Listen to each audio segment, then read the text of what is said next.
What's going on, Jeromes? Beautiful day for some Q&A. Thank you, everyone who submitted questions, and we'll get better.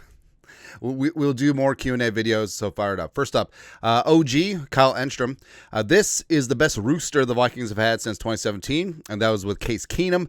JJ has to be better, right? Skull, Vikes, one-time Jerome Barty. So Keenum was fun for one season, but also I agree with them not extending him. Because, as evidenced by, what happened the rest of his career with the Broncos, Washington bouncing around, like he wasn't a high-end starting quarterback. He just hit lightning in the bottle with the 2017 Vikings. Now, the alternative was Kirk Cousins, even though the Vikings could have drafted Lamar Jackson in the first round, number 30 overall. Instead took my cues, but that's beside the point. But that 2017 roster, man, that was pretty damn good. So offensively, the line, sort of whatever. So Reef was an okay left tackle. Easton was fine. Easton was bad. Elflein was a better center than guard. That's not saying much. Jumping Joe Berger. Joe Berger, between Steve Hutchinson to present, may be the best interior offensive lineman the Vikings have had. And that's props to Joe Berger, man. Mike Remmers, Rudy in the thick THICC of his prime was solid. Dalvin Cook in his rookie year before he popped his ACL, but McKinnon and Latavius Murray in that backfield was good to go. Also, you got Adam Jerome, Ezekiel Thielen just scratching the surface of his powers. Stephon Diggs really busting out too. And because remember, when the Vikings drafted Laquan Treadwell in the first round in 2016, people... They didn't know that Thielen was going to be Thielen. They didn't know that Diggs was going to be Diggs, right? So I hadn't quite happy. Also, Jarius Wright. I love Jarius Wright, man. Right. Also, Stacy Coley. That's just the U being the U. Rodney Adams. So Rodney Adams is interesting. He retired from the NFL to start vlogging. I respect that. But defensively is where it's at. All right. So the number one defense in the National Football League: Daniil, Linval, Tom Johnson, Everson Griffin getting after things. B-Rob. So here's what you love and respect about Brian Robinson is that when Daniil Hunter was ready to become a full-time starter, B-Rob said, I will take a step back. I will take a pay cut. I will play wherever you need me. And they played him at defensive tackle, D-end, off-ball linebacker. B-Rob is special, man. B-Rob is a physical freak. He doesn't get enough credit. Also great sack dance. Let's go. And Robinson was just great, man. Then Barr, Kendricks. Gideon was in there too. Eric Wilson rising on up as the UDFA who made the rooster. He was the original Cincinnati UDFA linebacker to make the roster and do good. Waynes, Terrence Newman, Xavier Rhodes when it was Rhodes closed. Harrison Smith, Andrew Sandejo. When Anthony Harris still rising up. Hey, when the worst starter on your defense is Andrew Sandejo, you're in a good spot. And Sandejo, in conjunction with Harrison, was pretty damn good, man. So this defense was so badass.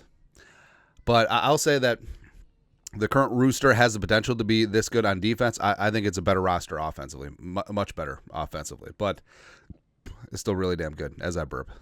What could have been? Also, the tight ends, David Morgan II, the pride of UTSA, Roadrunners. I mean, he would have been great, except that knee just wasn't good to go. Blake Bell, the Belldozer. So he was like a Tebow-esque quarterback at Oklahoma. 8-11 Oklahoma, but he was Wildcat before Wildcat. It was awesome, man. Next, Salvador Rodriguez. Do you think we'll see more Bo Richter? I feel like he has some potential to become a star. I think absolutely, where Bo knows.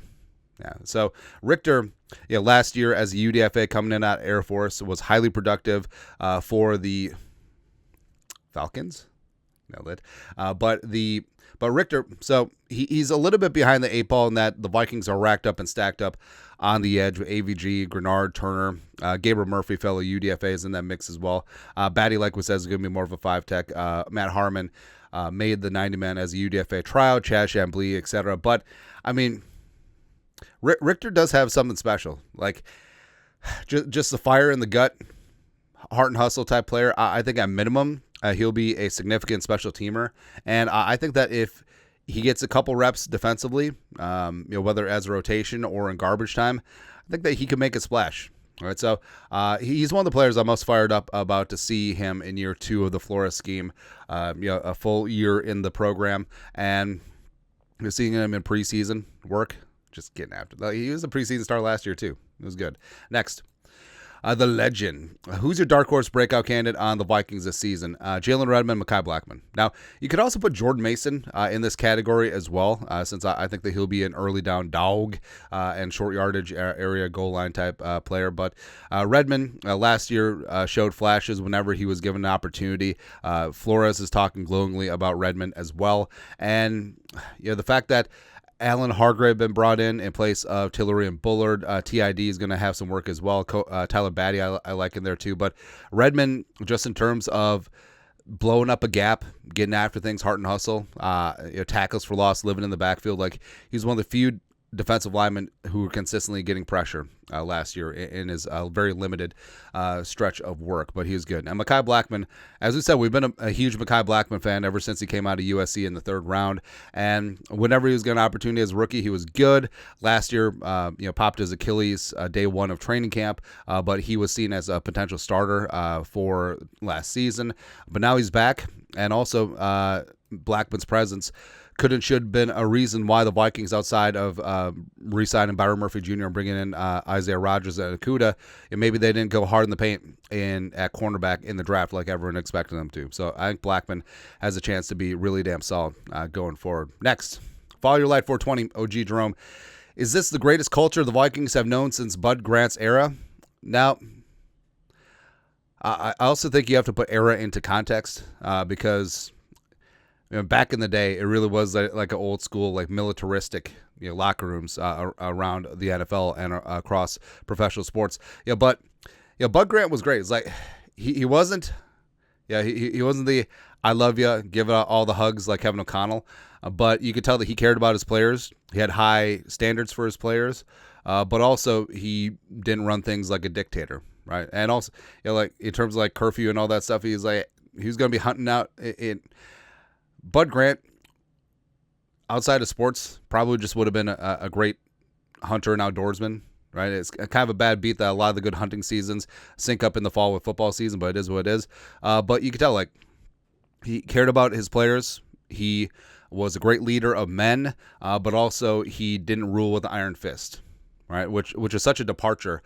Like Bud Grant's style of coaching now would fit in, like no muss, no fuss. Back then, probably was seen as a bit radical, right? But also, Bud Grant focused on the little details. Like, he had the players actually practice standing for the national anthem, lining up, helmet on the side, and all that stuff. And a line from Joe Cap always sticks with me. So I think it was 1969 when the Vikings made the Super Bowl with Cap. And at the awards banquet, he won Team MVP.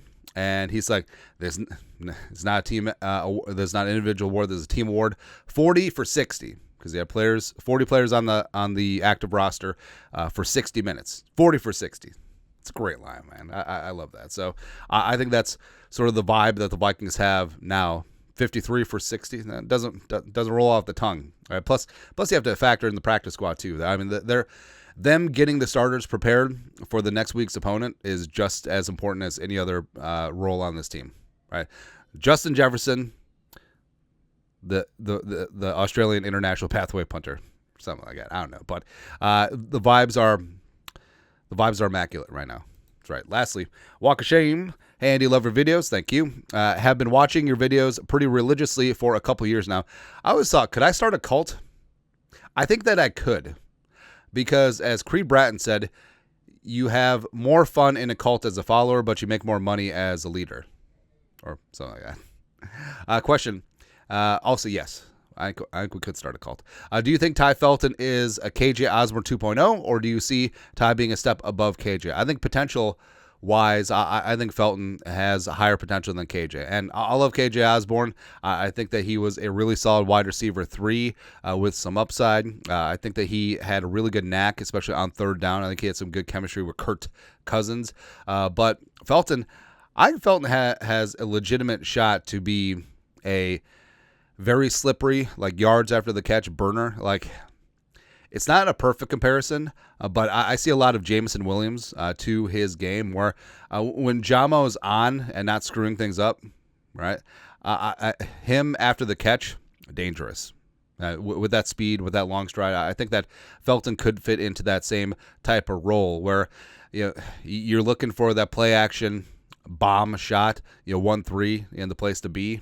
Down there, as well as Felton was very good at Maryland with taking a short catch and breaking a tackle and then turning it into a punt return, getting in the open field and going from there. But yeah, I think that stylistically they're two different receivers, but in terms of filling a role as a wide receiver 3 with some upside, I think that Felton could be in that same vein, and also could have a little bit higher ceiling just because of the long speed and home run ability. But that's it. That's at Vikings Q&A for this beautiful day. You guys are the best. You know what to do. Skol, production value.